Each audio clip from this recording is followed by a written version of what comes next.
Le projet PhD international a pour but de faire venir à Imagine, dans les laboratoires d'Imagine, les meilleurs étudiants à travers le monde pour venir pendant 3 ans développer un projet doctoral au sein d'un laboratoire d'Imagine. Le projet est déjà en cours depuis plusieurs années. Il est accompagné aussi d'un projet MD-PhD où des étudiants médecins français interrompent leurs études pour faire une thèse.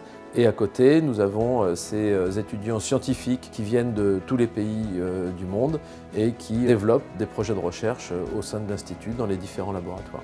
Ces doctorants sont la force vive des laboratoires d'Imagine. Ils viennent des meilleures formations à l'étranger et ils vont développer pendant 3 ans un projet de recherche qui permettra de faire progresser la recherche sur les maladies génétiques.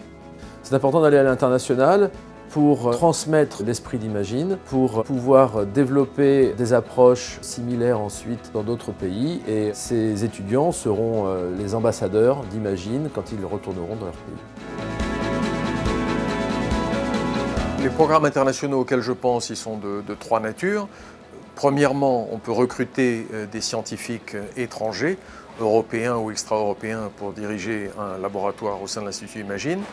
Deuxièmement, des chercheurs, des responsables de laboratoires au sein d'Imagine peuvent coordonner des collaborations internationales. Et troisièmement, ce qui est le cas de notre laboratoire, un laboratoire au sein d'Imagine peut être associé à un laboratoire qui est en dehors d'Imagine. Dans notre cas, c'est un laboratoire franco-américain qui est donc pour moitié à Necker et pour moitié au Rockefeller. C'est important de recruter des scientifiques français ou étrangers pour la simple raison qu'en matière scientifique, il n'y a que la qualité qui compte. Et donc un scientifique ne doit être évalué que sur la qualité de ses travaux. Et donc qu'ils viennent de Patagonie ou du Grand Nord, ça n'a aucune importance. Dans le laboratoire que nous dirigeons ici à Imagine, plus des 2/3 ou les 3/4 des chercheurs, étudiants, post-doc et techniciens sont d'origine étrangère et pour au moins une moitié d'entre eux extra-européenne.